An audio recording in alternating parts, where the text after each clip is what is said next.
Friends ನಮಸ್ಕಾರ. ಸಮಸ್ತ ಕರ್ನಾಟಕ ಸ್ಪರ್ಧಾ ಬಳಗಕ್ಕೆ ಮಾಳಿಂಗರ ಮಾಡುವ ನಮಸ್ಕಾರಗಳು ಸ್ನೇಹಿತರೆ.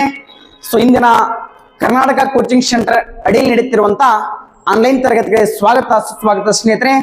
ಸಮಸ್ತ ನಾಡಿನ ಜನತೆಗೆ ಸದ್ಭಾವನಾ ದಿನದ ಶುಭಾಶಯಗಳೊಂದಿಗೆ ಇವತ್ತಿನ ತರಗತಿಯನ್ನು ಆರಂಭಿಸೋಣ ಸ್ನೇಹಿತರೆ.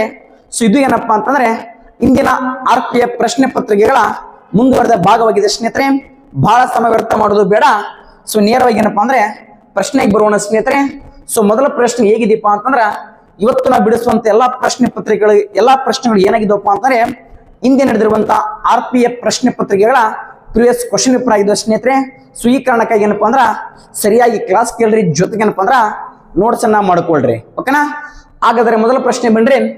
ಸೊ ವಿಸ್ತೀರ್ಣದ ಪ್ರಕಾರ ಉತ್ತರ ಅಮೆರಿಕಾದ ಅತಿ ದೊಡ್ಡ ದೇಶ ಯಾವುದು ಅಂತ ಕ್ವಶನ್ ಕೇಳೋಣ. 2019 RPF ಪ್ರಶ್ನೆ ಪತ್ರಿಕೆಯಲ್ಲಿ ಬಂದಿರುವಂತಹ ಕ್ವಶನ್ ಆಗಿದೆ ಸ್ನೇಹಿತರೆ. ಸೊ ಏನಪ್ಪಾ ಅಂದ್ರ ಉತ್ತರ ಖಂಡ ಅಂತ ನೋಡ್ತೀವಿ. ಜಗತ್ತಲ್ಲಿ ಏನಪ್ಪಾ ಅಂದ್ರ ಒಟ್ಟು 7 ಖಂಡಗಳು ಜಗತ್ತಲ್ಲಿ. ಆ 7 ಖಂಡಗಳಲ್ಲಿ ಒಂದು ಖಂಡ ಬರ್ತದೆ ಸ್ನೇಹಿತರೆ, ಉತ್ತರ ಅಮೆರಿಕ ಖಂಡ ಅಂತ ನೋಡ್ತೀವಿ. ಆ ಉತ್ತರ ಅಮೆರಿಕ ಖಂಡದಲ್ಲಿ ಏನಪ್ಪಾ ಅಂದ್ರ ಅತಿ ದೊಡ್ಡ ದೇಶ ಯಾವುದು ಅಂತ ಕ್ವಶನ್ ಕೇಳೋಣ. ಆಪ್ಷನ್ಸ್ ಅಲ್ಲಿ ಈಗಿದೆ: ಮೆಕ್ಸಿಕೋ, ಕೆನಡಾ, USA, ಪನಾಮಾ. ಕೊಟ್ಟಿರ್ತಕ್ಕಂಥ 4 ದೇಶಗಳೇನಪ್ಪಾ ಅಂದ್ರ ನಾರ್ತ್ ಅಮೆರಿಕ ಖಂಡದಲ್ಲಿ ಕಂಡು ಬರ್ತಾವ. ಸೊ ಇಲ್ಲಿ ಸರಿಯಾದ ಉತ್ತರ ಏನಪ್ಪಾ ಅಂದ್ರ ಅತಿ ದೊಡ್ಡ ದೇಶ ಯಾವ್ದಪ್ಪ ಅಂದ್ರ ಸೊ ವೆರಿ ಇಂಪಾರ್ಟೆಂಟ್ ಸ್ನೇಹಿತರೆ, ಕೆನಡಾ ಅಂತ ನೋಡ್ತೀವಿ. ಯಾವ್ದ್ರಿ? ಕೆನಡಾ. ಸೊ ಒಂಚೂರು ಏನಪ್ಪಾ ಅಂದ್ರ ಇದ್ರ ಬಗ್ಗೆ ನೋಡ್ಕೊಂಡ್ ಬಂದ್ಬಿಡೋಣ. ಸೊ ನಾರ್ತ್ ಅಮೆರಿಕ ಅಂದ್ರ ಉತ್ತರ ಅಮೆರಿಕ ಅಂತ. ಯಾವ ಅಮೆರಿಕ? ಸೊ ಉತ್ತರ ಅಮೆರಿಕ ಖಂಡದಲ್ಲಿ ಬರ್ತಕ್ಕಂಥ ಅತಿ ದೊಡ್ಡ ದೇಶಗಳು ಯಾವುವು ಅಂತ. ಉತ್ತರ ಅಮೆರಿಕ. So very important. ಉತ್ತರ ಅಮೆರಿಕ ಖಂಡದ ಅತಿ ದೊಡ್ಡ ದೇಶ ಯಾವ್ದಪ್ಪ ಅಂತಂದ್ರ ಸೊ ಒಂದು ನೋಡ್ತೀವಿ ಸ್ನೇಹಿತರೆ, ಕೆನಡಾ ಅಂತ. ಉತ್ತರ ಅಮೆರಿಕ ಖಂಡ ಅತಿ ದೊಡ್ಡ ದೇಶ ಯಾವ್ದಪ್ಪ ಅಂದ್ರೆ ಕೆನಡಾ. ಇದನ್ನು ಹೊರತುಪಡಿಸರ ಅತಿ ದೊಡ್ಡ ದೇಶ ಯಾವ್ದಪ್ಪ ಅಂದ್ರೆ USA ಅಂತ. ಇದನ್ನು ಹೊರತುಪಡಿಸರ ಅತಿ ದೊಡ್ಡ ದೇಶ ಯಾವ್ದಪ್ಪ ಅಂತಂದ್ರ ಮೆಕ್ಸಿಕೋ ಅಂತ ನೋಡ್ತೀವಿ. ಯಾವ್ದ್ರಿ?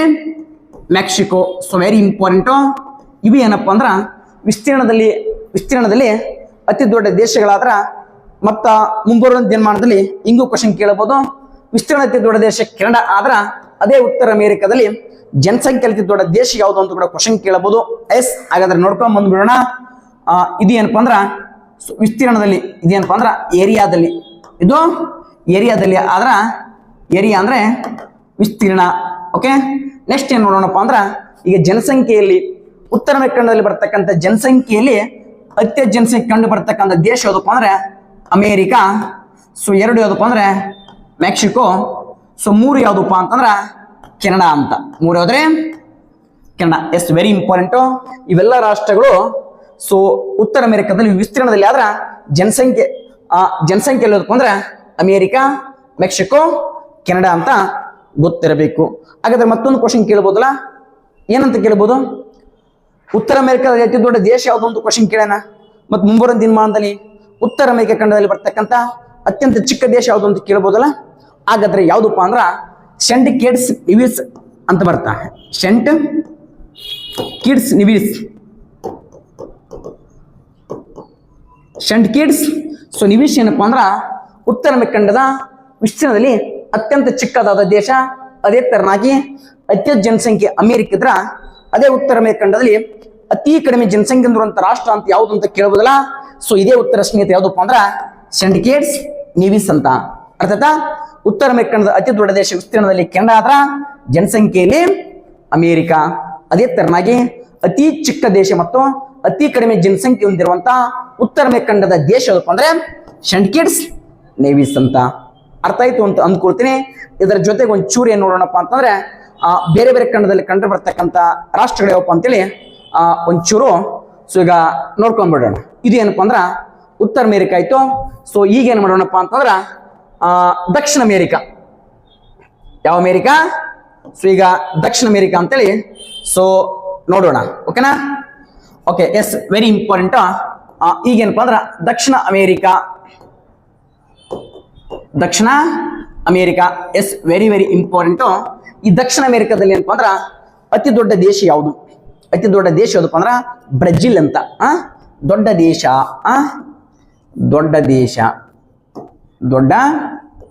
ದೇಶ. ಓಕೆ, ಸೊ ಇದ್ರಾಗ ಏನಪ್ಪಾ ಅಂದ್ರೆ ನಾವು ಎಲ್ ರೀತಿ ನೋಡ್ತೇವೆ. ಒಂದ್ ಏನಪ್ಪಾ ಅಂದ್ರೆ ಜನಸಂಖ್ಯೆ ಒಳಗ ಒಂದು ಜನಸಂಖ್ಯೆ, ಸೊ ಮತ್ತೊಂದು ಏನಪ್ಪ ಅಂದ್ರ ವಿಸ್ತೀರ್ಣದಾಗ. ಒಂದು ಜನಸಂಖ್ಯೆ ಮತ್ತೊಂದು ಏನಪ್ಪ ಅಂದ್ರ ವಿಸ್ತೀರ್ಣದಾಗ. ಈ ಉತ್ತರ ಅಮೆರಿಕ ಖಂಡದಲ್ಲಿ ಜನಸಂಖ್ಯೆಯಲ್ಲಿ ಅತಿ ದೊಡ್ಡ ದೇಶ ಯಾವ್ದಪ್ಪ ಅಂದ್ರೆ ಬ್ರೆಜಿಲ್ ಅಂತ ಬರ್ತ. ಅತಿ ಹೆಚ್ಚು ಜನಸಂಖ್ಯೆ ಹೊಂದಿರುವಂತ ದೇಶ ಬ್ರೆಜಿಲ್. ಆದ್ರ ಅದೇ ತೆರನಾಗಿ ಅತಿ ಹೆಚ್ಚು ಜನಸಂಖ್ಯೆ ಹೊಂದಿರತಕ್ಕಂಥ ಅತಿ ಹೆಚ್ಚು ವಿಸ್ತೀರ್ಣ ಹೊಂದಿರತಕ್ಕಂಥ ದೇಶ ಅಂದ್ರೆ ಕೂಡ ಅಂದ್ರ ಬ್ರೆಜಿಲ್. ಎರಡು ಒಂದೇ ಆನ್ಸರ್. ಅತಿ ಹೆಚ್ಚು ಜನಸಂಖ್ಯೆ ಹೊಂದಿದ್ದು ಬ್ರೆಜಿಲ್, ಅತಿ ಹೆಚ್ಚು ವಿಸ್ತೀರ್ಣ ಹೊಂದಿರುವಂತ ದೇಶ ಅಂದ್ರೆ ಕೂಡ ಬ್ರೆಜಿಲ್. ಇದು ಯಾವ ಖಂಡದಲ್ಲಿ? ಸೌತ್ ಅಮೇರಿಕಾ, ದಕ್ಷಿಣ ಅಮೇರಿಕಾದಲ್ಲಿ. ಅದೇ ತರನಾಗಿ ಮತ್ತೆ ಒಂದು ಕ್ವಶನ್ ಕೇಳಬಹುದಲ್ಲ, ದಕ್ಷಿಣ ಅಮೇರಿಕಾ ದೇಶದಲ್ಲಿ ಅತ್ಯಂತ ಚಿಕ್ಕ ದೇಶ ಯಾವುದು? ಅತ್ಯಂತ ಚಿಕ್ಕ ದೇಶ, ಚಿಕ್ಕ ದೇಶ ಸರ್ ಯಾವ್ದ್ರಾಗ್ರಿ? ಈ ಕಡೆ ಏನಪ್ಪ ಅಂದ್ರ ಸೊ ಜನಸಂಖ್ಯೆ, ಈ ಕಡೆ ಏನಪ್ಪ ಅಂದ್ರ ವಿಸ್ತೀರ್ಣ.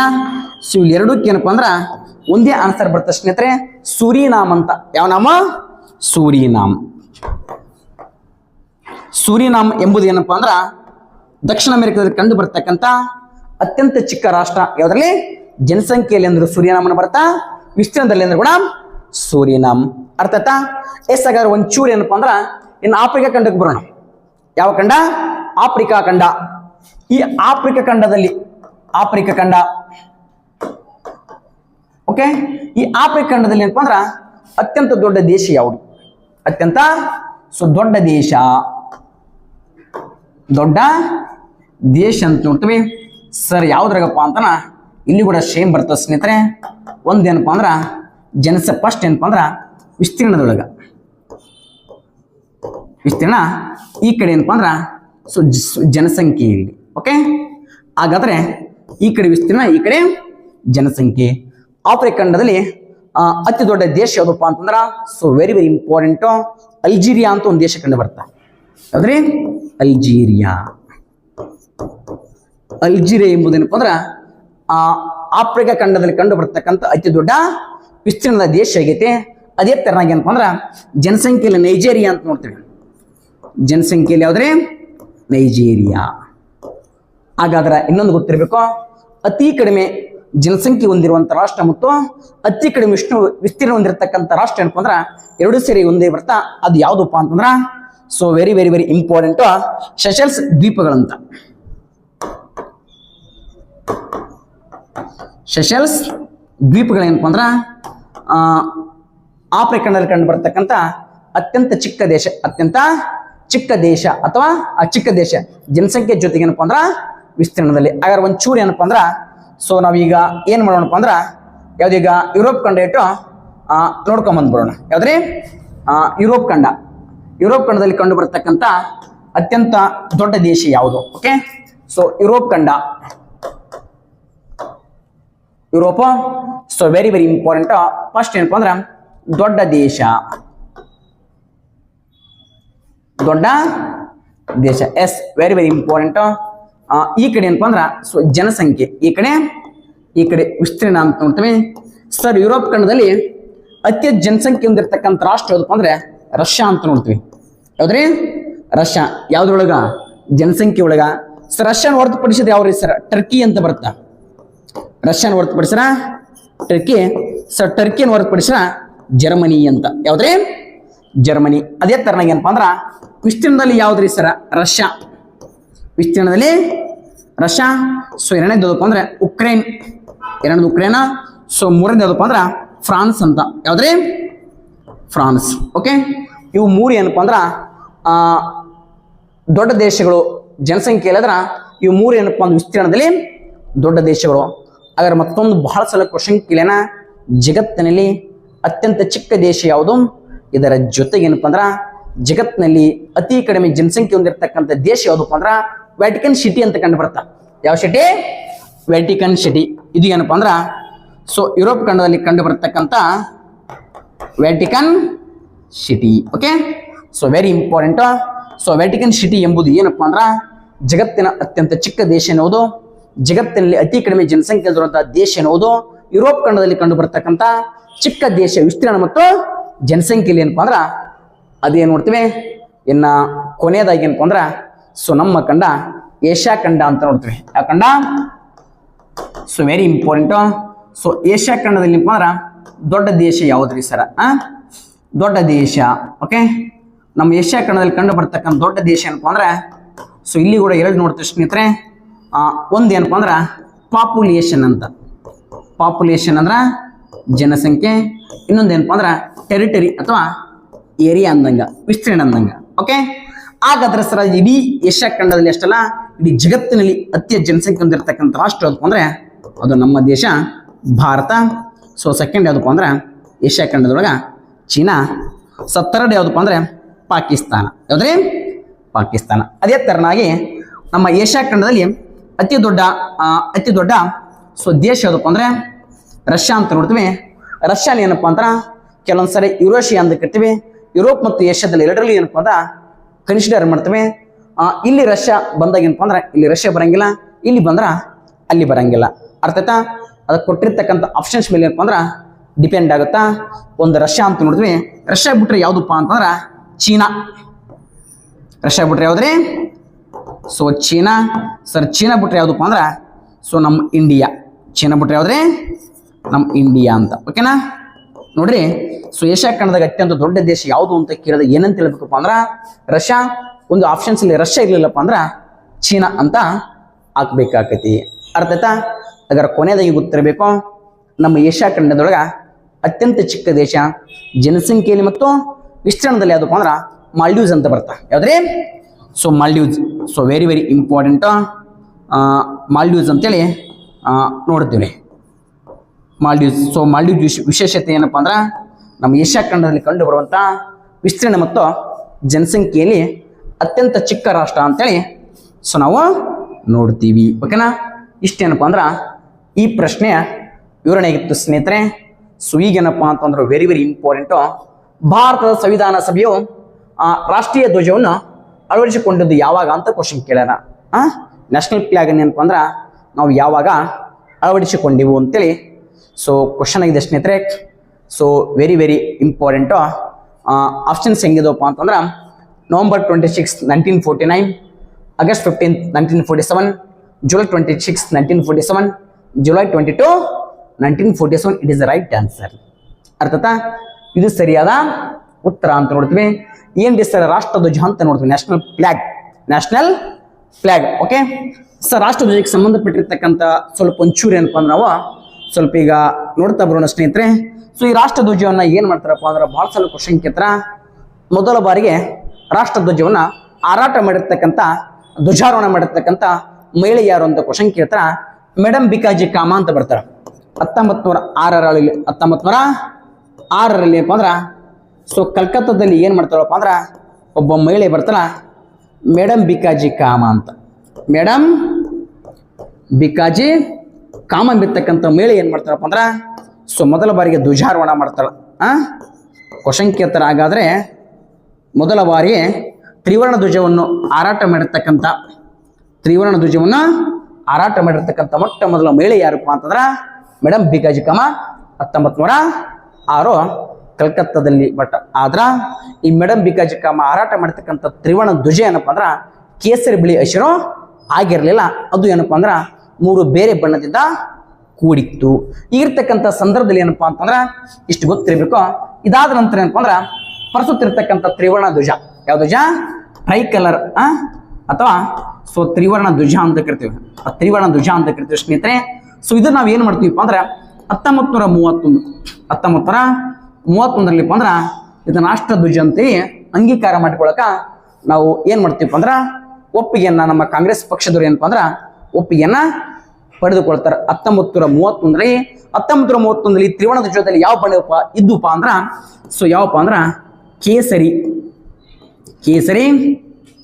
ಬಿಳಿ, ಹಸಿರು ಬಣ್ಣ ಹಿಡಿದು ಇದರ ಜೊತೆಗೆ ಏನಪ್ಪಾ ಅಂದ್ರ ಇವತ್ತು ಮಧ್ಯದಲ್ಲಿ ಏನ್ ಕಂಡು ಬರ್ತಪ್ಪ ಅಂದ್ರ ಅಶೋಕ ಚಕ್ರ ಇತ್ತು. ಬಟ್ ಆದ್ರ ಈಗ ಅಶೋಕ ಚಕ್ರ ಐತಿ, ಬಟ್ ಅಶೋಕ ಚಕ್ರ ಇರಲಿಲ್ಲ. 1931ರಲ್ಲಿ ಏನ್ ಮಾಡ್ತಾರಪ್ಪ ಅಂತಂದ್ರ ಅವಾಗ ಇದ್ದಿರ್ತಕ್ಕಂಥ ಒಂದು ಚಿಹ್ನೆ ಯಾವ್ದಪ್ಪ ಅಂದ್ರ ಮಹಾತ್ಮ ಗಾಂಧೀಜಿಯವರ ಚರಕ ಅಂತ ಕರಿತೀವಿ. ಯಾವ್ದ್ರೆ? ಚರಕ. Yes very important. ಇದನ್ನ ಏನಪ್ಪಾ ಅಂದ್ರ ರಾಷ್ಟ್ರಧ್ವಜವನ್ನಾಗಿ 1931ರಲ್ಲಿ ಏನ್ ಮಾಡ್ತಾರಪ್ಪ ಅಂದ್ರ ಅಂಗೀಕಾರ ಮಾಡಿಕೊಳ್ತಾರ. ಸೊ ಅಂಗೀಕಾರ ಮಾಡಿಕೊಂಡಿರ್ತಕ್ಕಂಥ ಸಂದರ್ಭದಲ್ಲಿ ಅಂದ್ರ ಇದೇ ಧ್ವಜವನ್ನ 1947 ಆಗಸ್ಟ್ 15ರಂದು ಏನಪ್ಪಾ ಅಂದ್ರ ನಮಗೆ ಸ್ವತಂತ್ರ ಸಿಗುತ್ತಾ. ಸ್ವತಂತ್ರ ಸಿಗೋದಕ್ಕಿಂತ ಮುಂಚಿತವಾಗಿ ನಾವು ಏನ್ ಮಾಡ್ಕೊಂಡಿಪ್ಪ ಅಂದ್ರ 1947 ಜುಲೈ 22ರಂದು 1947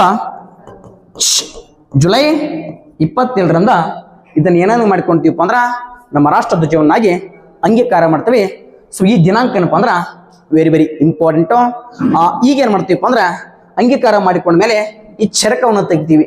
ಚರಕವನ್ನು ತೆಗೆದು ಏನ್ ಮಾಡ್ತೀವಪ್ಪ ಅಂತಂದ್ರ ಸೊ ಧರ್ಮ ಚಕ್ರ, ಯಾವ ಚಕ್ರ? ಅಶೋಕನ. ಸೊ ಈ ಧರ್ಮ ಚಕ್ರವನ್ನು ಏನ್ ಮಾಡ್ತೀವಪ್ಪ ಅಂದ್ರ ನಮ್ಮ ರಾಷ್ಟ್ರ ಧ್ವಜದಲ್ಲಿ ಏನಪ್ಪಾ ಅಂದ್ರ ಅಳವಡಿಸಿಕೊಳ್ತೀವಿ. ಹಾಗಾದ್ರೆ so very important. Saffron, white, green ಅಂತೆ 3 ಕಲರ್ ಕಂಡು ಬರ್ತಾವ. ಇವುಗಳ ಇಂಡಿಕೇಶನ್ ಕೇಳ್ತಿರ್ತಾರ. ಆಗಾಗ ಅವು ಒಂಚೂರು ಏನಪ್ಪಾ ಅಂದ್ರ ಸೊ ನಿಮ್ಗ ಗೊತ್ತಿರಬೇಕು. ಏನ್ರಿ ಸರ? ಸರ ಕೇಸರಿ ಏನ್ ತೋರ್ಸತ್ ಸರ? ಕೇಸರಿ, ಬಿಳಿ, ಹಸಿರು ಅಂತ ಕರಿತೀವಿ. ಸೊ ಕೇಸರಿ ಏನಪ್ಪಾ ಅಂದ್ರ ಶಕ್ತಿಯ ಸಂಕೇತ, ಶಕ್ತಿ ಮತ್ತು ಧೈರ್ಯ, ಶಕ್ತಿ ಮತ್ತು ಧೈರ್ಯದ ಸಂಕೇತ ಅಂತಂಗ. ಶಕ್ತಿ ಮತ್ತು ಧೈರ್ಯದ ಸಂಕೇತ ಯಾವುದಪ್ಪ ಅಂದ್ರ ಕೇಸರಿ ಅಂತ ಕರಿತೀವಿ. ಸರ್ ಬಿಳಿ ಏನಪ್ಪಾ ಅಂದ್ರ ಸತ್ಯ, ಅಂದ್ರೆ ಸತ್ಯ ಮತ್ತು ಶಾಂತಿ, ಸತ್ಯ ಮತ್ತು ಶಾಂತಿ. ಸರಿನ ಸಮೃದ್ಧತೆ ಏನಪ್ಪಾ ಅಂದ್ರ ಹಸಿರು ಏನಪ್ಪಾ ಅಂದ್ರ ಸಮೃದ್ಧತೆ, ಅಂದ್ರೆ ಸಮೃದ್ಧತೆ ಏನಪ್ಪಾ ಅಂದ್ರ ಕೃಷಿಯ ಸಂಕೇತ ಅಂತೇಳಿ. ಈ ರೀತಿ ಇರ್ತಕ್ಕಂಥ 3 ಬಣ್ಣಗಳು ನಮ್ಮ ರಾಷ್ಟ್ರ ಧ್ವಜವನ್ನ ಇಂಡಿಕೇಟ್ ಮಾಡ್ತಾವೆ ಸ್ನೇಹಿತರೆ. ಇದರ ಜೊತೆ ಮತ್ತೊಂದು ಪಾಯಿಂಟ್ ಗೊತ್ತಿರಬೇಕು. ನಮ್ಮ ರಾಷ್ಟ್ರ ಧ್ವಜವನ್ನ ಏನಪ್ಪಾ ಅಂದ್ರ ವಿನ್ಯಾಸಗೊಳಿಸಿದವರು ಯಾರಪ್ಪ ಅಂದ್ರ ಆಂಧ್ರದ ಪಿಂಗಾಳಿ ವೆಂಕಯ್ಯ ಅಂತ ಕರಿತೀವಿ. ಆಂಧ್ರದ ಪಿಂಗಾಳಿ ವೆಂಕಯ್ಯ. ಪಿಂಗಾಳಿ ವೆಂಕಯ್ಯ ಏನಪ್ಪಾ ಅಂದ್ರ ರಾಷ್ಟ್ರ ಧ್ವಜನ ಅಂಗೀಕ ಏನ್ ಮಾಡ್ತಾನ್ರಿ? ವಿನ್ಯಾಸ ಮಾಡ್ತಾನ. ಸೊ ನಮ್ಮ ರಾಷ್ಟ್ರ ಧ್ವಜದ ಒಂದು ಅಳತೆ ಎಷ್ಟಪ್ಪ ಅಂದ್ರ 3:2 ಅಂತ ನೋಡ್ತೀವಿ. ಇದ್ರ ಜೊತೆ ಮತ್ತೊಂದು ಪಾಯಿಂಟ್ ಗೊತ್ತಿರಬೇಕಾ, ಧ್ವಜ ಸಂಹಿತೆ ಅಂತೇಳಿ. ಸೊ ಏನ್ ಮಾಡ್ತಾರಪ್ಪ ಅಂದ್ರ ನಮ್ಮ ಭಾರತ ಸರ್ಕಾರ ಒಂದು ಕೋಡನ್ನ ಅಳವಡಿಸಿಕೊಳ್ತೀವಿ. ಭಾರತೀಯ ರಾಷ್ಟ್ರ ಧ್ವಜದ ಧ್ವಜ ಸಂಹಿತೆ ಯಾವಾಗ ಜಾರಿ ಬಂತಪ್ಪ ಅಂದ್ರ 2002 ಅಂತ ಹೇಳ್ಬೇಕು. ಈಗಿರ್ತಕ್ಕಂಥ ನಮ್ಮ ರಾಷ್ಟ್ರ ಧ್ವಜ ಕೇಸರಿ, ಬಿಳಿ, ಹಸಿರನ್ ಏನಪ್ಪಾ ಅಂದ್ರ ಈ ರಾಷ್ಟ್ರ ಧ್ವಜವನ್ನ ನಿರ್ಮಾಣ ಮಾಡುವಂತ ಸ್ಥಳ ಏನಪ್ಪಾ ಅಂದ್ರ ಭಾರತದಲ್ಲಿ ಒಂದೇ ಒಂದು ಸ್ಥಳ ಐತಿ. ಅದು ಯಾವ್ದಪ್ಪ ಅಂದ್ರೆ ನಮ್ಮ ಕರ್ನಾಟಕದ ಧಾರವಾಡ ಬಳಿಯ ಗರಗ್ ಅಂತ. ಯಾವ್ದ್ರಿ? ಹುಬ್ಬಳ್ಳಿ ಧಾರವಾಡದ ಈ ಗರಗ್ ಎಂಬಲ್ಲಿ ಏನಪ್ಪಾ ಅಂದ್ರ ಸೊ ರಾಷ್ಟ್ರ ಧ್ವಜವನ್ನ ನಿರ್ಮಾಣ ಮಾಡುವಂತ ದೇಶದ ಏಕೈಕವಾಗಿರ್ತಕ್ಕಂಥ ಸ್ಥಳ ಐತಿ, ಗೊತ್ತಿರಬೇಕು. ಇಷ್ಟೇನಪ್ಪಾ ಅಂದ್ರ ಇದಕ್ಕೆ ಸಂಬಂಧಪಟ್ಟಿರ್ತಕ್ಕಂಥ ಸಂಕ್ಷಿಪ್ತವಾದ ಮಾಹಿತಿ. ಓಕೆ, ಹಾಗಾದ್ರೆ ಒಂದು ಚೂರು ನೋಡ್ರಿ ಸರ್. ನವೆಂಬರ್ 26 ಇದು ಏನ್ರಿ ಸರ? ಇದು ಏನಪ್ಪಾ ಅಂದ್ರ ನವೆಂಬರ್ 26, 1949 ಈ ದಿನದಿಂದ ನಮ್ಮ ಸಂವಿಧಾನ ನಾವು ಅಂಗೀಕಾರ ಮಾಡಿಕೊಳ್ತೀವಿ. ಸರ್ ಇದು ಏನಪ್ಪಾ ಅಂದ್ರ ನಮಗೆ ಸ್ವತಂತ್ರ ಬಂದ ದಿನ ಆಗಿದೆ. ಅರ್ಥ ಆಯ್ತಾ? ಹಾಗಾದ್ರೆ ನಾವು ಮುಂದಿನ ಪ್ರಶ್ನೆಗೆ ಏನಪ್ಪಾ ಅಂದ್ರೆ ಹೋಗೋಣ. So very very important. RPF ಪ್ರಶ್ನೆ ಪತ್ರಿಕೆಯಲ್ಲಿ ಒಂದಲ್ಲ ಒಂದು ಎಕ್ಸಾಮ್ ಅಲ್ಲಿ ಏನಪ್ಪಾ ಪದೇ ಏನ್ ಕೇಳ್ತಾರಪ್ಪ ಅಂದ್ರ ಈ ಗುಹೆಗಳ ಮೇಲೆ ಈ ಗುಹೆಗಳ ಮೇಲೆ ಏನಪ್ಪಾ ಅಂದ್ರ ಸೊ ಏನಪ್ಪಾ ಅಂದ್ರ ಪದೇ ಕ್ವಶನ್ ಬರುತ್ತವ. ಸೊ ಒಂಚೂರು ಏನಪ್ಪಾ ಅಂದ್ರ ಗೊತ್ತಿರಬೇಕು. ಓಕೆನಾ? PC to DC ಅಂತ ಇರ್ತೀವಿ. PC to DC ಅಂದ್ರ ಈ ಕೈಲಾಸ ಪರ್ವತವನ್ನು ನಡುಗಿಸುವ ರಾವಣ, ಕೈಲಾಸ ಪರ್ವತವನ್ನು ನಡುಗಿಸುವ ರಾವಣ ಯಾವ ಗುಹೆ ಎಲ್ಲಿದೆ ಅಂತೇಳಿ ಸೊ ಕ್ವಶನ್ ಆಗಿದೆ. ಆಕ್ಚುಲಿ ಕ್ವಶನ್ ಏನಪ್ಪಾ ಅಂತಂದ್ರ ಎಲ್ಲೋರ ಅಂತ ಒಂದು ಗುಹೆಗಳಿದಾವ. ಆ ಎಲ್ಲೋರ ಗುಹೆಯಲ್ಲಿ ಏನಪ್ಪಾ ಅಂದ್ರ ಸೊ ರಾವಣ ಏನ್ ಮಾಡಿ ಏನಪ್ಪಾ ಅಂದ್ರ ಇಡೀ ಕೈಲಾಸ ಪರ್ವತ ನಿಂತಿರುವಂತ ದೃಶ್ಯ ಏನಪ್ಪಾ ಅಂದ್ರ ಕೆತ್ತಲಾಗೈತೆ. ಅದು ಎಲ್ಲಿಂತ ಕ್ವಶನ್ ಕೇಳೋಣ. ಸೊ ಸರಿಯಾದ ಉತ್ತರ ಏನಪ್ಪಾ ಅಂದ್ರ ಎಲ್ಲೋರ ಗುಹೆಗಳು. ಸೊ ಇವ್ರ ಬಗ್ಗೆ ಏನಪ್ಪಾ ಅಂದ್ರೆ ಪದೇ ಯಾವಾಗಲೂ ನಿಮ್ಗ ಹೇಳ್ತಿರ್ತೀನಿ. Very very important. ಗುಹೆಗಳ ಮೇಲೆ ಒಂದಲ್ಲ ಒಂದು ಕ್ವಶನ್ ಕನ್ಫರ್ಮ್. ಹಾಗಾದ್ರೆ ಇವಾಗ ಒಂಚೂರು ನೋಡ್ಕೊಂಡು ಹೋಗ್ಬೇಡಮ್ಮ. ಸರ್ ಉದಯಗಿರಿ ಗುಹೆಗಳು ಎಲ್ಲಿ ಕಂಡು ಬರ್ತಾವ್ರಿ? ಮಧ್ಯಪ್ರದೇಶದ ವಿದಿಶಾ ಬೆರ್ತಕ್ಕಂಥ ಜಿಲ್ಲೆಯಲ್ಲಿ ಕಂಡು ಬರ್ತಾವ. ಅದೇ ತರನಾಗಿ ಸರ್ ಜುನಾಗಢ ಗುಹೆಗಳು ಎಲ್ಲಿ ಕಂಡು ಬರ್ತಾವ್ರಿ? ಗುಜರಾತ್. ಎಲ್ಲಿಪ್ಪ ಅಂದ್ರ ಸೊ ಗುಜರಾತ್ ಅಲ್ಲಿ ಕಂಡು ಬರ್ತಾವ. ಇದು ಯಾವ ಧರ್ಮಕ್ಕೆ ಸಂಬಂಧಪಟ್ಟವಪ್ಪ ಅಂದ್ರ ಸೊ ಬೌದ್ಧ ಧರ್ಮಕ್ಕ ಸಂಬಂಧಪಟ್ಟವ. ಅದೇ ತರ ಏನಪ್ಪ ಅಂದ್ರ ಸರ್ ಭಾಗ ಗುಹೆಗಳು ಎಲ್ಲಿ ಕಂಡು ಬರ್ತಾವ್ರಿ? ಸರ್ ಭಾಗ ಗುಹೆಗಳು ಏನಪ್ಪ ಅಂದ್ರ ಮಧ್ಯಪ್ರದೇಶ ವಿದಿಶಾ ಎಂಬಿರ್ತಕ್ಕಂಥ ಜಿಲ್ಲೆಯಲ್ಲಿ ಕಂಡು ಬರ್ತಾವ. ಹಾಗಾದ್ರ ಈಗ ಎಲ್ಲರ ಗುಹೆಗಳ ಬಗ್ಗೆ ಏನಪ್ಪ ಅಂದ್ರ ಸಂಕ್ಷಿಪ್ತವಾಗಿ ನಾವು ನೋಡೋಣ ಸ್ನೇಹಿತರೆ. So very important. Ellora caves ಅಂತ, ಎಲ್ಲೋರ ಕೇವ್ಸ್. ಓಕೆ, ನೋಡಿ ಸ್ನೇಹಿತರೆ, ಎಲ್ಲೋರ ಅಂತ ನೋಡ್ತೀವಿ. ಎಲ್ಲೋರ ಎಂಬುದೇನಪ್ಪ ಅಂದ್ರೆ ಮಹಾರಾಷ್ಟ್ರ ರಾಜ್ಯದ ಸಂಭಾಜಿ ಜಿಲ್ಲೆಯಲ್ಲಿ ಕಂಡು ಬರುತ್ತೆ. ಮಹಾರಾಷ್ಟ್ರ ರಾಜ್ಯದ ಸಂಭಾಜಿ ಜಿಲ್ಲೆಯ ವಾಘೋರ್ ನದಿ ತೀರದಲ್ಲಿ. ಯಾವ ನದಿ? ವಾಘೋರ್ ನದಿ ತೀರದಲ್ಲಿ ಏನಪ್ಪ ಅಂದ್ರೆ ಸೊ ಕಂಡು ಬರುವಂಥ ಒಂದು ಪ್ರದೇಶ. ಸೊ ಇಲ್ಲಿ ಏನಪ್ಪ ಅಂದ್ರೆ 34 ಗುಹೆಗಳು ಕಂಡು ಬರ್ತಾವ. ಎಷ್ಟು ಗುಹೆಗಳು? 34 ಗುಹೆಗಳು ಕಂಡು ಬರ್ತಾವ. ಈ 34 ಗುಹೆಗಳನ್ನ ನಾವು 3 ರೀತಿಯಾಗಿ ನೋಡ್ತೇವೆ ಸ್ನೇಹಿತರೆ. ಒಂದು ಏನಪ್ಪಾ ಅಂತಂದ್ರೆ ಸೊ ವೆರಿ ಇಂಪಾರ್ಟೆಂಟ್ ಬೌದ್ಧ ಧರ್ಮಕ್ಕೆ ಸಂಬಂಧಪಟ್ಟಿರ್ತಕ್ಕಂಥ ಗುಹೆಗಳು. 2 ಏನಪ್ಪಾ ಅಂದ್ರೆ ಹಿಂದೂ ಧರ್ಮ. 3 ಏನಪ್ಪಾ ಅಂದ್ರೆ ಜೈನ ಧರ್ಮ. ಕ್ವಶನ್ ಕೇಳ್ತಾನ, ಎಲ್ಲರೂ ಗುಹೆಗಳು ಯಾವ ಧರ್ಮಕ್ಕೆ ಸಂಬಂಧಪಟ್ಟವಪ್ಪ ಅಂದ್ರೆ ಬೌದ್ಧ, ಹಿಂದೂ, ಜೈನ ಅಂತೇಳಿ 3 ಧರ್ಮದ ಹೆಸರು ಹೇಳ್ಬೇಕಾಗತ್ತೆ. ಇಲ್ಲಿರ್ತಕ್ಕಂಥ 34 ಗುಹೆಗಳಲ್ಲಿ ಏನಪ್ಪಾ ಅಂದ್ರ 1ರಿಂದ 12ನೇ ಗುಹೆ ಏನಪ್ಪಾ ಅಂದ್ರ ಬೌದ್ಧ ಧರ್ಮ ಆದ್ರ, 13ರಿಂದ 29 ಹಿಂದೂ ಧರ್ಮ ಆದ್ರ, 30ರಿಂದ 34 ಏನಪ್ಪಾ ಅಂದ್ರ ಜೈನ ಧರ್ಮಕ್ಕೆ ಸಂಬಂಧಪಟ್ಟಿರ್ತಕ್ಕಂಥ ಗುಹೆಗಳಂತೇಳಿ ಸೊ ನಾವು ನೋಡ್ತೀವಿ. ಓಕೆನಾ? ಈ 1ರಿಂದ 12 ಏನಪ್ಪಾ ಅಂದ್ರ ಬೌದ್ಧ ಧರ್ಮಕ್ಕೆ ಸಂಬಂಧಪಟ್ಟವ. ಸರ್ ಬೌದ್ಧ ಧರ್ಮದಲ್ಲಿ ಯಾವ ಒಂದು ಕ್ವಶನ್ ಕೇಳ್ತಾನ? ಬೌದ್ಧ ಧರ್ಮದಲ್ಲಿ ಏನಪ್ಪಾ ಅಂದ್ರ 2 ಪಂಗಡ ಕಂಡು ಬರ್ತಾವ.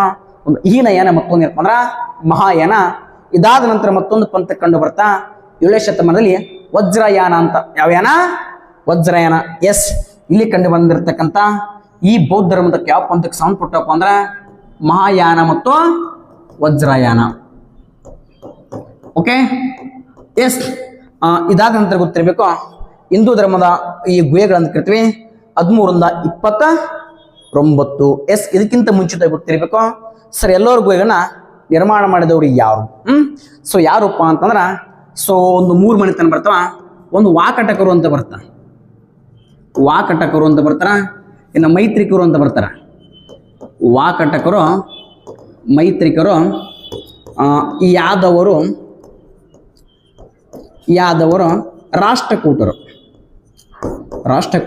ಇವರೆಲ್ಲ ಸೇರ್ಕೊಂಡು ಏನಪ್ಪಾ ಅಂದ್ರ ಈ 34 ಗುಹೆಗಳನ್ನ ನಿರ್ಮಾಣ ಮಾಡ್ತಾರ.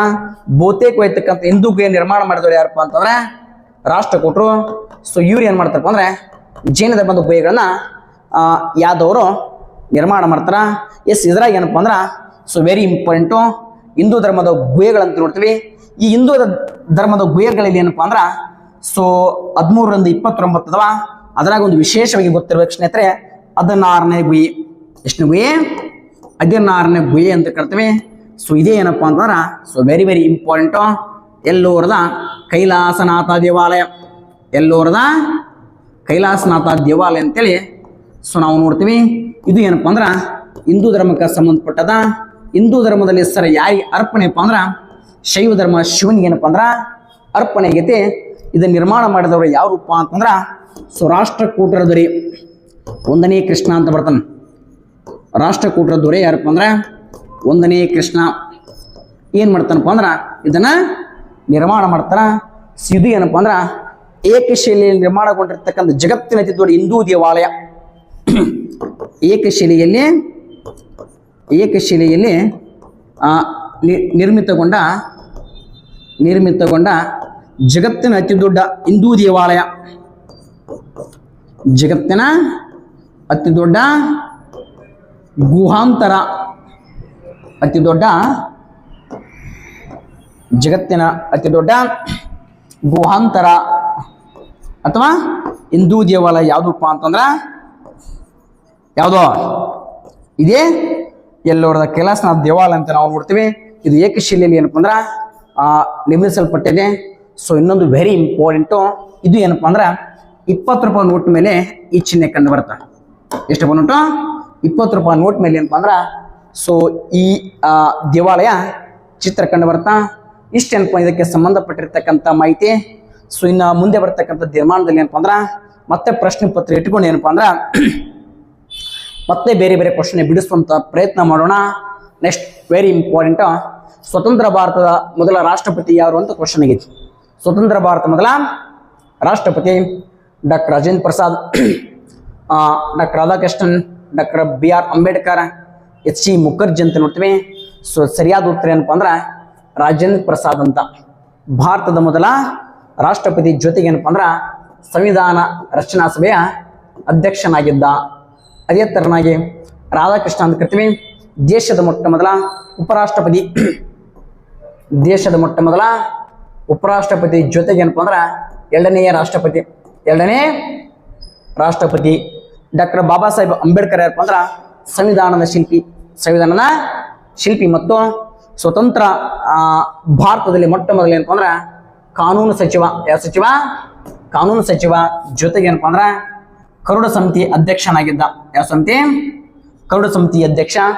ಸರ್ ಎಚ್ ಸಿ ಮುಖರ್ಜಿ ಯಾರಪ್ಪ ಅಂದ್ರೆ ಸಂವಿಧಾನದ ರಚನಾ ಸಭೆಯ ಉಪಾಧ್ಯಕ್ಷನಾಗಿದ್ದ. ಏನಾಗಿದ್ದ? ಉಪಾಧ್ಯಕ್ಷನಾಗಿದ್ದ. ಯಾರಪ್ಪ ಅಂದ್ರೆ ಎಚ್ ಸಿ ಮುಖರ್ಜಿ. ಓಕೆ, ಹಾಗಾದ್ರೆ ಈಗ ಒಂಚೂರು ಏನು ನೋಡೋಣಪ್ಪ ಅಂದ್ರೆ ರಾಷ್ಟ್ರಪತಿ ಅಂತ ಕರಿತೀವಿ. So very very very important. ರಾಷ್ಟ್ರದ ಮೊದಲ ಪ್ರಜೆಂದ್ರ ಯಾರಪ್ಪ ಅಂದ್ರೆ ರಾಷ್ಟ್ರಪತಿ. ಭಾರತೀಯ 3 ಪಡೆಗಳ ಮಾನದಂಡ ನಾಯಕ ಯಾರಪ್ಪ ಅಂದ್ರೆ ರಾಷ್ಟ್ರಪತಿ. ಇಡೀ ದೇಶದೆಲ್ಲ ಕಾರ್ಯಗಳು ಯಾರ ಹೆಸರು ನಡೀತವಪ್ಪ ಅಂದ್ರೆ ರಾಷ್ಟ್ರಪತಿಯವರ ಹೆಸರಿನಾಗ ನಡೀತಾವ ಸ್ನೇಹಿತರೆ. ಇಂಥ ರಾಷ್ಟ್ರಪತಿಗೆ ಸಂಬಂಧಪಟ್ಟಿರ್ತಕ್ಕಂಥ ಆರ್ಟಿಕಲ್ ಏನಪ್ಪ ಅಂದ್ರೆ 52ನೇ ವಿಧಿ ಏನಪ್ಪ ಅಂದ್ರೆ ಭಾರತಕ್ಕೊಬ್ಬ ರಾಷ್ಟ್ರಪತಿ ಇರಬೇಕಂತೇಳಿ ಹೇಳ್ತದ. ಇನ್ನು 53ನೇ ವಿಧಿ ಏನ್ ಹೇಳ್ತದಪ್ಪ ಅಂದ್ರ ಆ ರಾಷ್ಟ್ರಪತಿ ಹೆಸರಿನಲ್ಲಿಪ್ಪ ಅಂದ್ರ ಇಡೀ ದೇಶದ ಕಾರಂಗಿ ಅಧಿಕಾರ ನಡಿಬೇಕಂತ ಹೇಳ್ತದ. 54 ಏನಂತ ಹೇಳ್ತದಪ್ಪ ಅಂದ್ರೆ ರಾಷ್ಟ್ರಪತಿ ಚುನಾವಣೆ ಕುರಿತು ಹೇಳ್ತದ. 55 ಏನಪ್ಪ ಅಂತಂದ್ರೆ ಸೊ ರಾಷ್ಟ್ರಪತಿಯ ಚುನಾವಣಾ ವಿಧಾನ ಕುರಿತು ಹೇಳ್ತದ.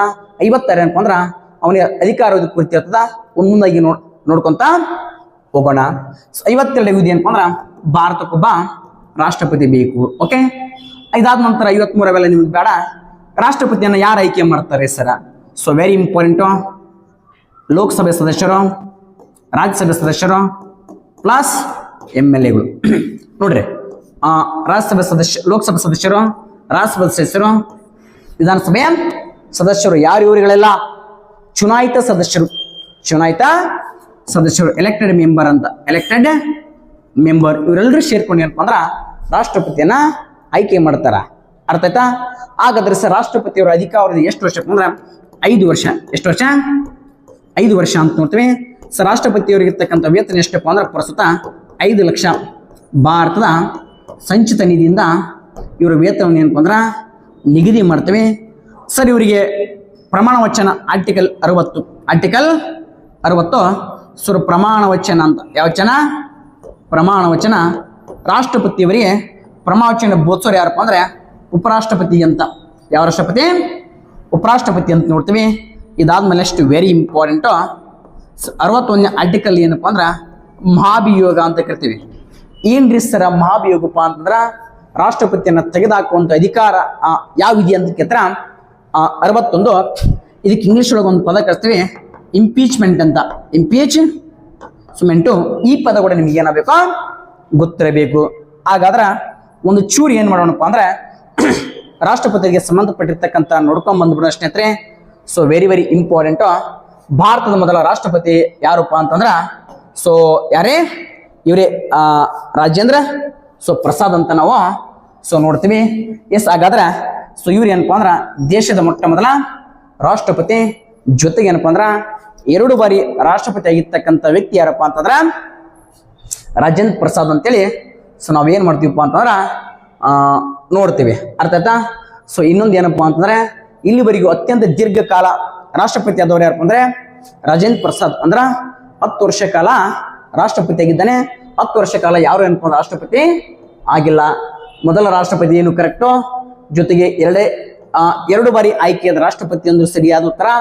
ಜೊತೆ ಏನಪ್ಪ ಅಂದ್ರ ಅತಿ ದೀರ್ಘಕಾಲ ರಾಷ್ಟ್ರಪತಿ ಆಗಿರ್ತಕ್ಕಂಥ ವ್ಯಕ್ತಿ ಯಾರಪ್ಪ ಅಂದ್ರೆ Rajendra Prasad. Yes, next very important Radhakrishnan ಅಂತ ಬರ್ತಾನ. ಇವ್ರು ಯಾರಪ್ಪ ಅಂದ್ರ ದೇಶದ 2ನೇ ದೇಶದ 1ನೇ ಉಪರಾಷ್ಟ್ರಪತಿ. ದೇಶದ 1ನೇ ಉಪರಾಷ್ಟ್ರಪತಿ ಅಂತ ಕರಿತೀವಿ. ಅದೇ ತರನಾಗಿ ದೇಶದ 2ನೇ ರಾಷ್ಟ್ರಪತಿ. ನೆಕ್ಸ್ಟ್ ಜಾಕಿರ್ ಹುಸೇನ್ ಅಂತ ಬರ್ತಾನ. ಅಧಿಕಾರದಲ್ಲಿ ಮರಣ ಹೊಂದಿದ ಮೊದಲ ರಾಷ್ಟ್ರಪತಿ. ನಾ ಹೇಳ್ಕೊಂತ ಹೋಗ್ತೀನಿ, ವಿಡಿಯೋ ಪಾಸ್ ಮಾಡಿ ಎಲ್ಲ ನೀವು ಬರ್ಕಂತ ಹೋಗ್ರಿ. ಓಕೆನಾ? ಅಧಿಕಾರ ಮಾಡಿರ್ತಕ್ಕಂಥ ಮೊದಲ ರಾಷ್ಟ್ರಪತಿ ಜಾಕಿರ್ ಹುಸೇನ್. ಇನ್ನು ವಿ ಗಿರಿ ಅಂತ ಬರ್ತಾನೆ. V Giri. So very important.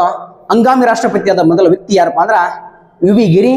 ಮತ್ತೊಂದು ಪಾಯಿಂಟ್ ಗೊತ್ತಿರಬೇಕು, ಇಷ್ಟೆಲ್ಲ 15 ರಾಷ್ಟ್ರಪತಿಗಳು ಏನಪ್ಪ ಅಂದ್ರ ಯಾವುದೇ ರಾಷ್ಟ್ರಪತಿ ಹುದ್ದೆ ನಂತರ ಅಥವಾ ಮೊದಲು ಯಾವುದೇ ರಾಜಕೀಯ ಪಕ್ಷಕ್ಕೆ ಸೇರಿರ್ತಕ್ಕಂಥ 2 ವ್ಯಕ್ತಿಗಳು ಯಾರಪ್ಪ ಅಂದ್ರೆ ಒಬ್ಬ ವಿ ಗಿರಿ, ಮತ್ತೊಬ್ರು ಯಾರಪ್ಪ ಅಂದ್ರೆ APJ ಅಬ್ದುಲ್ ಕಲಾಂ ಅಂತ. ಓಕೆನಾ?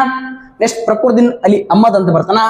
ಸೊ ಇವ್ರು ಏನಪ್ಪಾ ಅಂತಂದ್ರ ಈ ಫಕ್ರುದ್ದೀನ್ ಅಲಿ ಅಹ್ಮದ್ ಅಧಿಕಾರದಲ್ಲಿರುವಾಗಲೇ ಮರಣ ಹೊಂದಿದ 2ನೇ ರಾಷ್ಟ್ರಪತಿ. ಯಾರೇ? ಫಕ್ರುದ್ದೀನ್ ಅಲಿ ಅಹ್ಮದ್. ನೆಕ್ಸ್ಟ್ ಎನ್ ಸಂಜೀವ್ ರೆಡ್ಡಿ ಅಂತ ಕರಿತೀವಿ, ನಮ್ಮ ಆಂಧ್ರದವರು. ಇವ್ರು ಏನಪ್ಪಾ ಅಂದ್ರ ಅಧಿಕಾರದಲ್ಲಿರುವಾಗಲೇ ಸೆಂಚುರಿ ಏನಪ್ಪಾ ಅಂದ್ರ ಅವಿರೋಧ ಆಯ್ಕೆ ಇರ್ತಕ್ಕಂಥ ಮೊದಲ ರಾಷ್ಟ್ರಪತಿ, ಅವಿರೋಧ ಆಯ್ಕೆಯಾದ ಮೊದಲ ರಾಷ್ಟ್ರಪತಿ. ಸೊ ಜ್ಞಾನಿ ಜೈಲ್ ಸಿಂಗ್ ಏನಪ್ಪಾ ಅಂದ್ರ ಮೊಟ್ಟ ಮೊದಲ ಸಿಖ್ ರಾಷ್ಟ್ರಪತಿ ಅಂತ ಕರಿತೀವಿ. ಆರ್ ವೆಂಕಟರಮಣ ಅಂತ ಬರ್ತಾನ. Sir R Venkataraman. ಈ ಆರ್ ವೆಂಕಟರಮಣ ಇವರೊಬ್ಬ ಭಾರತದ ರಾಷ್ಟ್ರಪತಿ. ಇನ್ನು ಶಂಕರ್ ದಯಾಳ್ ಶರ್ಮಾ ಅಂತ ಕರಿತೀವಿ. ಇವರ ಒಂದು ಸಮಾಧಿ ಸ್ಥಳ ಏನಪ್ಪಾ ಅಂದ್ರ ಕರ್ಮಭೂಮಿ ಅಂತೇಳಿ ನೋಡ್ತೀವಿ. Next very important, KR Narayana ಮೊಟ್ಟ ಮೊದಲ ಭಾರತ ದಲಿತ ರಾಷ್ಟ್ರಪತಿ. ಭಾರತ ದೇಶಕ್ಕೆ ಏನಪ್ಪಾ ಅಂದ್ರ ಮೊಟ್ಟ ಮೊದಲ ಒಬ್ಬ ದಲಿತ ವ್ಯಕ್ತಿ ರಾಷ್ಟ್ರಪತಿ ಯಾಕನ. ಸೊ KR ನಾರಾಯಣ ಅಂತ ನೋಡ್ತೀವಿ. ಇನ್ನು APJ ಅಬ್ದುಲ್ ಕಲಾಂ ವಿಜ್ಞಾನಿ ರಾಷ್ಟ್ರಪತಿ ಅಂತ ಕರಿತೀವಿ. ಒಬ್ಬ ವಿಜ್ಞಾನಿ ರಾಷ್ಟ್ರಪತಿ ಆಗ್ತಾನ. ಸೊ APJ ಅಬ್ದುಲ್ ಕಲಾಂ 11ನೇ ರಾಷ್ಟ್ರಪತಿ ಅಂತ ಕರಿತೀವಿ. ಪೀಪಲ್ ಪ್ರೆಸಿಡೆಂಟ್ ಅಂತ ಕರಿತೀವಿ. ಜನರ ರಾಷ್ಟ್ರಪತಿ ಅಂದ್ರೆ ಯಾರೇ? APJ ಅಬ್ದುಲ್ ಕಲಾಂ. ಇನ್ನ ಪ್ರತಿಭಾ ಪಾಟೀಲ್ ಅಂತ ಬರ್ತಾಳ. ಸೊ ಮಹಾರಾಷ್ಟ್ರದವರು ರಾಷ್ಟ್ರಪತಿ ಆಗಿರ್ತಕ್ಕಂಥ ಮೊಟ್ಟ ಮೊದಲ ಮಹಿಳೆ. ನೆಕ್ಸ್ಟ್ ಪ್ರಣಬ್ ಮುಖರ್ಜಿ ಅಂತ ಬರ್ತಾನ. ಪ್ರಣಬ್ ಮುಖರ್ಜಿ ಇವರು ಭಾರತ ರಾಷ್ಟ್ರಪತಿಯಾಗಿದ್ರು. Next Ramnath Kovind, yes very important, ಎರಡನೇ ದಲಿತ ರಾಷ್ಟ್ರಪತಿ. ಎರಡನೇ ದಲಿತ ರಾಷ್ಟ್ರಪತಿ ಯಾರಪ್ಪ ಅಂದ್ರೆ ರಾಮನಾಥ್ ಕೋವಿಂದ. ಎಸ್ ಇನ್ನ ದ್ರೌಪದಿ ಮುರ್ಮು ಬರ್ತಾಳ, ಭಾರತ ದೇಶದ ಪ್ರಸ್ತುತ ಮತ್ತು 15ನೇ ರಾಷ್ಟ್ರಪತಿ. ಈ ಎಮ್ಮ ಏನಪ್ಪಾ ಅಂದ್ರೆ ಇನ್ನೊಂದು ವಿಶೇಷತೆ, 15ನೇ ರಾಷ್ಟ್ರಪತಿ. ಸೊ ಪ್ರಸ್ತುತ ರಾಷ್ಟ್ರಪತಿ, ಎರಡನೇ ಮಹಿಳಾ ರಾಷ್ಟ್ರಪತಿ, ಮೊಟ್ಟ ಮೊದಲ ಬುಡಕಟ್ಟು ಜನಾಂಗದ ರಾಷ್ಟ್ರಪತಿ. ಸೊ ಇವ್ರು ಏನಪ್ಪಾ ಅಂದ್ರ ಸೊ ಜಾರ್ಖಂಡ್ ರಾಜ್ಯಕ್ಕೆ ಏನಾಗಿದ್ರಪ್ಪ ಅಂದ್ರ ಸೊ ರಾಜ್ಯಪಾಲೆ, ಸೊ ಗವರ್ನರ್ ಆಗಿದ್ರು. ಇವ್ರು ಯಾವ ರಾಜ್ಯಪ್ಪ ಅಂದ್ರ ಇವರು ಒಡಿಶಾ ರಾಜ್ಯದವರು. ಒಡಿಶಾದಲ್ಲಿ ಕಂಡು ಬರ್ತಕ್ಕಂಥ ಸಂತಾಲಂಬಿರ್ತಕ್ಕಂಥ ಬುಡಕಟ್ಟಿಗೆ ಏನಪ್ಪಾ ಅಂದ್ರ ಸೇರಿದವರು ಯಾರೇ? ದ್ರೌಪದಿ ಮುರ್ಮು. ಸೊ ಇವೆಲ್ಲ ಏನಪ್ಪಾ ಅಂದ್ರ ವಿಡಿಯೋ ಪಾಸ್ ಮಾಡಿ ಇದನ್ನೆಲ್ಲ ನೀವು ಬರ್ಕಂತ ಹೋಗ್ರಿ. 1912ರಲ್ಲಿ ಒಲಿಂಪಿಕ್ಸ್ ಕ್ರೀಡಾಕೂಟದಲ್ಲಿ ಮೊದಲ ಬಾರಿಗೆ ಈಜು ಸ್ಪರ್ಧೆಯಲ್ಲಿ ಭಾಗವಹಿಸಿದವರು ಯಾರು? ಸೊ ಇದಕ್ಕೆ ಆಪ್ಷನ್ಸ್ ನೋಡಿದ ತಕ್ಷಣ ಹೇಳಬೇಕು. ಟ್ರಾನ್ಸ್ಮೆನ್ಸ್ ಪುರುಷರು, ಮಹಿಳೆಯರು. ಪ್ರಥಮ ಬಾರಿಗೆ 1912ರಲ್ಲಿ ಏನ್ ಮಾಡ್ತಾರಪ್ಪ ಅಂದ್ರ ಸೊ ಒಲಿಂಪಿಕ್ ಅಲ್ಲಿ ಏನ್ ಮಾಡ್ತಾರೆ, ಮಹಿಳೆಯರಿಗೆ ಏನಪ್ಪಾ ಅಂದ್ರ ಅವಕಾಶ ಮಾಡಿ ಕೊಡ್ತಾರ. ಯಾವ್ದ್ರಿ? ಸ್ವಿಮ್ಮಿಂಗ್ ಕ್ಷೇತ್ರದಲ್ಲಿ. ಓಕೆ, ಇದು ಏನಪ್ಪಾ ಅಂದ್ರ 1912 ಅಂದ್ರ ಸ್ವೀಡನ್ ದೇಶದಲ್ಲಿ ಏನಪ್ಪಾ ಅಂದ್ರ ಸ್ವೀಡನ್ ದೇಶದಾಗ ಏನ್ ಇರ್ತದ್ರಿ? ಓಕೆ, 1912ರಲ್ಲಿ ಏನಪ್ಪಾ ಅಂದ್ರ ಒಲಿಂಪಿಕ್ ನಡೀತದ. ಈ ಒಲಿಂಪಿಕ್ ಅಲ್ಲಿ ಏನಪ್ಪಾ ಅಂದ್ರ ಮೊದಲ ಬಾರಿಗೆ ಮಹಿಳೆಯರಿಗೆ ಏನಪ್ಪಾ ಅಂದ್ರ ಈಜು ಸ್ಪರ್ಧೆಯಲ್ಲಿ ಅವಕಾಶ ಮಾಡಿಕೊಟ್ರು. ಈ ಒಲಿಂಪಿಕ್ಗೆ ಸಂಬಂಧಪಟ್ಟಿರ್ತಕ್ಕಂಥ ನಾಳೆ ಅಥವಾ ನಾಡಿದ್ದು ಏನಪ್ಪಾ ಅಂದ್ರ ಸುದೀರ್ಘವಾಗಿರ್ತಕ್ಕಂಥ ಒಂದು ತರಗತಿ ಏನಪ್ಪಾ ಅಂದ್ರ ಮಾಡ್ತೀನಿ. ಓಕೆ, ನೆಕ್ಸ್ಟ್ ಬಂಗಾಳದ ಯಾವ ಗವರ್ನರ್ ಸರ್ಕಾರದ ಡಬಲ್ ರೂಲ್ ವ್ಯವಸ್ಥೆಯನ್ನು ಜಾರಿಗೆ ಅಥವಾ ಪ್ರಾರಂಭಿಸಿದ ಅಂತ ಕ್ವಶನ್ ಕೇರ. ಸೊ ಡಬಲ್ ರೂಲ್ ಅನ್ನೋದಕ್ಕಿಂತ ಬದಲಾಗಿ ಏನಪ್ಪಾ ಅಂದ್ರ okay double rule. Yes, double rule Kannada ಏನಾಗಬೇಕಪ್ಪ ಅಂದ್ರ ನಿಮಗೆ ಸರಿಯಾಗಿ ಅರ್ಥ ಆಗ್ಬೇಕಾದ್ರ ದ್ವಿಮುಖ ಸರ್ಕಾರ ಅಂತ. ಡೊಯಲ್ ಗೌರ್ಮೆಂಟ್ ಅಂದ್ರ ದ್ವಿಮುಖ ಸರ್ಕಾರ ಜಾರಿಗೆ ತಂದವರು ಯಾರು ಅಂತ ಕ್ವಶನ್ ಕೇಳ್ಯಾರ. Warren Hastings, William Bentinck, Robert Clive, Lord Cornwallis. So ಇಲ್ಲಿ ಸರಿಯಾದ ಉತ್ತರ ಏನಪ್ಪಾ ಅಂದ್ರ ರಾಬರ್ಟ್ ಕ್ಲೈವ್ ಅಂತ ಕರಿತೀವಿ. ಏನ್ರಿ ಸರ್ ದ್ವಿಮುಖ ಸರ್ಕಾರ ಅಂದ್ರೇನು? ಎಸ್ ನೋಡ್ರಿ, ಸೊ ಫಸ್ಟ್ ಏನಪ್ಪಾ ಅಂದ್ರ ದ್ವಿಮುಖ ಸರ್ಕಾರ ಅಥವಾ ಡಬಲ್ ಸರ್ಕಾರ ಅಂತ ಕರಿತೀವಿ. ಸರ್ ದ್ವಿಮುಖ ಸರ್ಕಾರ ಅಂದ್ರೆ ಏನಪ್ಪಾ ಅಂದ್ರ ಆಡಳಿತವನ್ನ ಎರಡು ಭಾಗವಾಗಿ ಮಾಡ್ತಾರ.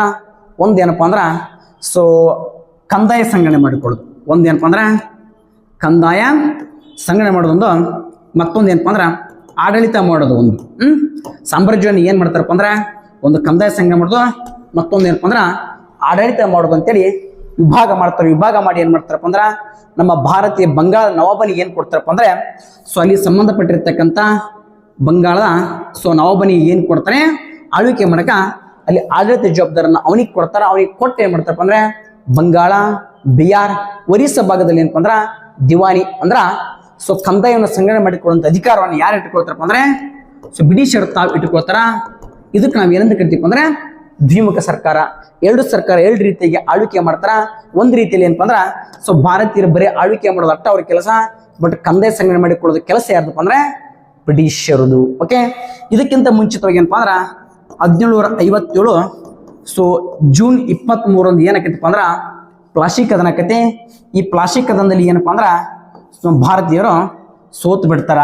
ತದಾದ ನಂತರ 1764 ಅಕ್ಟೋಬರ್ 23 ಏನಪ್ಪಾ ಅಂದ್ರೆ ಯಾವ ಕದನಕತೆ? ಬಕ್ಸಾರ್ ಕದನಕತೆ. ಇಲ್ಲಿ ಕೂಡ ಭಾರತೀಯರು ಸೋತ್ ಬಿಡ್ತಾರ. ಅವಾಗ ಏನಪ್ಪಾ ಅಂದ್ರೆ 1765 ಏನಪ್ಪಾ ಅಂದ್ರೆ ಒಂದು ಒಪ್ಪಂದ ಆಕತಿ, ಅಲಹಾಬಾದ್ ಒಪ್ಪಂದ ಅಂತ. ಅಲಹಾಬಾದ್ ಒಪ್ಪಂದ ನಂತರ ಏನ್ ಮಾಡ್ತಾನಪ್ಪ ಅಂದ್ರೆ ಇದೇ 1765 ಏನಪ್ಪಾ ಅಂದ್ರ ಬಂಗಾಳದಲ್ಲಿ ರಾಬರ್ಟ್ ಕ್ಲೈವ್ ಏನ್ ಜಾರಿಗೆ ತರ್ತಾನೆ? ದ್ವಿಮುಖ ಸರ್ಕಾರವನ್ನ ಜಾರಿಗೆ ತರ್ತಾನ. ಅರ್ಥ ಆಯ್ತಲ್ಲ? ಹಾಗಾದ್ರೆ ಮತ್ತೊಂದು ಕ್ವಶನ್ ಕೇಳ್ತಾರ, ಇಂಥ ದ್ವಿಮುಖ ಸರ್ಕಾರವನ್ನ ರದ್ದು ಮಾಡಿದವರು ಯಾರು ಅಂತ ಕ್ವಶನ್ ಕೇಳ್ತಾರ. ಯಾರಪ್ಪ ಅಂದ್ರ ವಾರನ್ ಹೆಸ್ಟಿಂಗ್ಸ್ ಅಂತ. ವಾರನ್ ಹೆಸ್ಟಿಂಗ್ಸ್ ನೋಡಿ 1765 ದ್ವಿಮುಖ ಸರ್ಕಾರ ಬಂದ್ರ 1773 ಏನಪ್ಪಾ ಅಂದ್ರ ದ್ವಿಮುಖ ಸರ್ಕಾರ ಏನಕ್ಕತ್ರಿ 1772 ಅಂದ್ರ ಈ ದ್ವಿಮುಖ ಸರ್ಕಾರವನ್ನ ರದ್ದು ಮಾಡ್ತಾನೆ. ಯಾರೇ? ವಾರನ್ ಹೆಸ್ಟಿಂಗ್ಸ್ ಅಂತ ಕರಿತೀವಿ.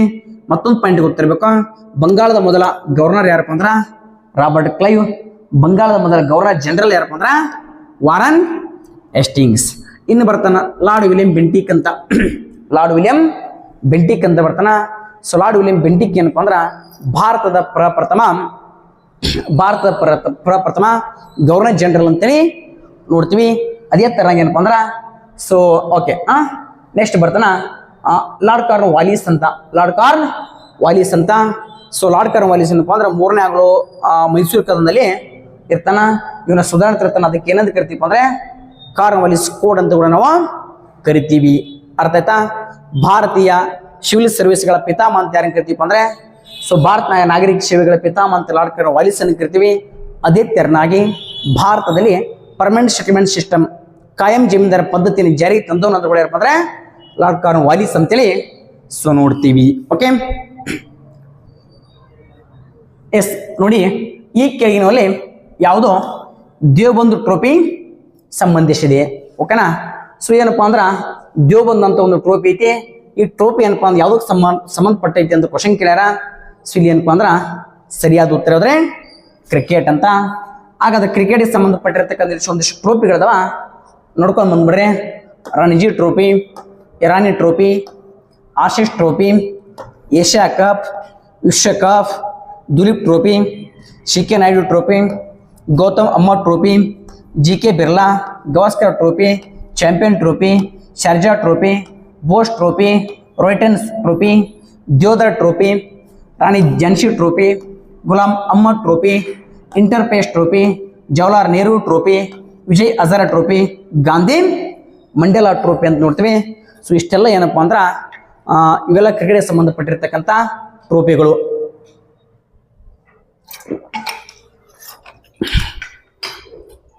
ಓಕೆ, ನೆಕ್ಸ್ಟ್ ಇದಾದ ತಕ್ಷಣ ಏನಪ್ಪಾ ಅಂದ್ರ ನಾವು ಮುಂದಿನ ಪ್ರಶ್ನೆ ಬರೋಣ ಸ್ನೇಹಿತರೆ. ಕಬಡ್ಡಿಯ ಮೂಲ ಯಾವುದು? ಕಬಡ್ಡಿಯ ಮೂಲ ಯಾವುದು ಅಂತ ಕರಿತೀವಿ. ಇದಕ್ಕೇನಪ್ಪ ಅಂದ್ರೆ ಓದೋಂಥ ಅವಶ್ಯಕತೆ ಇಲ್ಲ. ಕಬಡ್ಡಿ ಏನಪ್ಪಾ ಅಂದ್ರ ನಮ್ಮ ದೇಶೀಯ ಕ್ರೀಡೆ. ಇದರ ಮೂಲ ಏನಪ್ಪಾ ಅಂದ್ರ ಭಾರತ ಅಂತೇಳಿ ನಾವು ನೋಡ್ತೀವಿ. ಈ ಭಾರತದಲ್ಲಿ ಏನಪ್ಪಾ ಅಂದ್ರ ನಮ್ಮ ದೇಶೀಯ ಕ್ರೀಡೆ. ಭಾರತದಲ್ಲಿ ಅತಿ ಹೆಚ್ಚು ವೀಕ್ಷಣೆ ಮಾಡುವಂತ ಕ್ರೀಡೆ ಯಾವುದಪ್ಪ ಅಂದ್ರ ಕ್ರಿಕೆಟ್. ಆ ಕ್ರಿಕೆಟ್ ಅನ್ನು ಹೊರತುಪಡಿಸಿ ಅತಿ ಹೆಚ್ಚು ಏನಪ್ಪಾ ಅಂದ್ರ ಜನರು ವೀಕ್ಷಣೆ ಮಾಡುವಂತ ಕ್ರೀಡೆ ಯಾವುದಪ್ಪ ಅಂದ್ರ ಯಾವ್ದ್ರೆ ಕಬಡ್ಡಿ ಅಂತೇಳಿ ನೋಡ್ತೀವಿ. ಈ ಕಬಡ್ಡಿಗೆ ಸಂಬಂಧಪಟ್ಟಿರ್ತಕ್ಕಂಥ 2014 ಏನಪ್ಪಾ ಅಂದ್ರ ಕ್ರಿಕೆಟ್ ಮಾದರಿಯಲ್ಲಿ ಏನಪ್ಪಾ ಅಂದ್ರ ಬಿಡ್ಡಿಂಗ್ ಮಾಡಿ ಏನ್ ಮಾಡ್ಕತ್ತಾರಪ್ಪ ಅಂದ್ರ ಪ್ರೋ ಕಬಡ್ಡಿ ಅಂತ ನಡೀತದೆ. ಯಾವ ಕಬಡ್ಡಿ? ಪ್ರೋ ಕಬಡ್ಡಿ ಅಂತೇಳಿ ಏನ್ ನಡೀತಿತ್ತಪ್ಪ ಅಂದ್ರ ಈ ಕಬಡ್ಡಿ ಸಂಬಂಧಪಟ್ಟಿರ್ತಕ್ಕಂಥ ಒಂದು ಕ್ರೀಡೆ ನಡೀತದ. ಆಗ ಇತ್ತೀಚೆಗೆ ಏನಪ್ಪಾ ಅಂದ್ರ 2010ರಲ್ಲಿ 2023 ಏನಪ್ಪಾ ಅಂದ್ರ 10ನೇ ಆವೃತ್ತಿ. ಎಷ್ಟನೇ ಆವೃತ್ತಿ? 10ನೇ ಆವೃತ್ತಿ ಏನಪ್ಪಾ ನಡೀತದ. ಇದ್ರಾಗ ಏನಪ್ಪಾ ಅಂದ್ರ ಯಾರು ವಿನ್ ಆದ್ರು ಅಂತೇಳಿ, ಜೊತೆಗೆ ಏನಪ್ಪಾ ಅಂದ್ರ ಯಾರು ರನ್ನರ್ ಅಪ್ ಆದ್ರು ಅಂತೇಳಿ ಕಮೆಂಟ್ ಬಾಕ್ಸ್ ಒಳಗೆ ಏನ್ ಮಾಡ್ಬೇಕು? ಕಮೆಂಟ್ ಮಾಡ್ಬೇಕು. ಇನ್ನೊಂದು ವೆರಿ ವೆರಿ ಇಂಪಾರ್ಟೆಂಟ್, ಈ ಕಬಡ್ಡಿ ಆಟದಲ್ಲಿ ಬರ್ತಕ್ಕಂಥ ಆಟಗಾರರ ಸಂಖ್ಯೆ ಎಷ್ಟಪ್ಪ ಅಂದ್ರ 7 ಜನ. ಈ ಕಬಡ್ಡಿ ಆಟ ಆಡೋದು ಮೈದಾನಕ್ಕೆ ನಾವು ಏನಂತ ಕರಿತೀವಿ ಅಂದ್ರೆ ಕೋರ್ಟ್ ಅಂತ ಕರಿತೀವಿ. ಹಾಗಾದ್ರೆ ಆ ಕೋರ್ಟ್ ಸೈಜ್ ಎಷ್ಟಿರ್ತದ? ಕಮೆಂಟ್ ಬಾಕ್ಸ್ ಒಳಗ ಕಮೆಂಟ್ ಮಾಡೋದನಪ್ಪ ಅಂದ್ರ ಮರಿಬ್ಯಾಡ್ರಿ. ನೆಕ್ಸ್ಟ್ ಲೆಗ್ ಬಿಫೋರ್ ವಿಕೆಟ್ ಎಂಬ ಪದ ಯಾವ ಕ್ರೀಡೆಗೆ ಸಂಬಂಧಪಟ್ಟೈತೆ ಅಂತ ಕ್ವಶನ್ ಕೇಳ್ಯಾರ. ಇಲ್ಲಿ ಏನಪ್ಪಾ ಅಂದ್ರ ಚೆಸ್, ವಾಲಿಬಾಲ್, ಫುಟ್ಬಾಲ್. ಸರಿಯಾದ ಉತ್ತರ ಏನಪ್ಪಾ ಅಂದ್ರ ಕ್ರಿಕೆಟ್. ಇದ್ರ ಬಗ್ಗೆ ನಾನು ಭಾಳ ಜಾಸ್ತಿ ಹೇಳಕ್ ಹೋಗೋದಿಲ್ಲ. ಯಾಕಪ್ಪ ಅಂದ್ರ ಸೊ ನನಗಿಂತ ನಿಮ್ಗೆ ಏನಪ್ಪ ಅಂದ್ರೆ ಕ್ರಿಕೆಟ್ ಅತಿ ಹೆಚ್ಚ ಜ್ಞಾನ ಐತಿ. ಓಕೆನಾ? ಎಸ್ ನೋಡಿ ಸ್ನೇಹಿತರೆ, ಇಷ್ಟ ಏನಪ್ಪ ಅಂದ್ರೆ ಇಂದಿನ ನಮ್ಮ ತರಗತಿಯ ವಿಶೇಷತೆಗೆ ಸ್ನೇಹಿತರೆ ಇದೇ ರೀತಿಯಾಗಿ ಏನಪ್ಪ ಅಂದ್ರೆ ತರಗತಿಗಳು ಬರ್ತಾ ಇರ್ತಾವ. ಅತಿ ಹೆಚ್ಚು ಏನಪ್ಪ ಅಂದ್ರೆ ನಿಮ್ಮ ಸ್ನೇಹಿತರಿಗೆ ಶೇರ್ ಮಾಡ್ರಿ. ನಿಮ್ಮ ಬೆಂಬಲ ಎಷ್ಟಿರ್ತದೋ ಅಷ್ಟು ಉತ್ತಮ ರೀತಿಯಲ್ಲಿ ನಾವು ಏನಪ್ಪ ಅಂದ್ರೆ ತರಗತಿಯನ್ನು ಮಾಡ್ತೀವಿ. ಓಕೆ, ನಮಸ್ಕಾರ, ಶುಭರಾತ್ರಿ.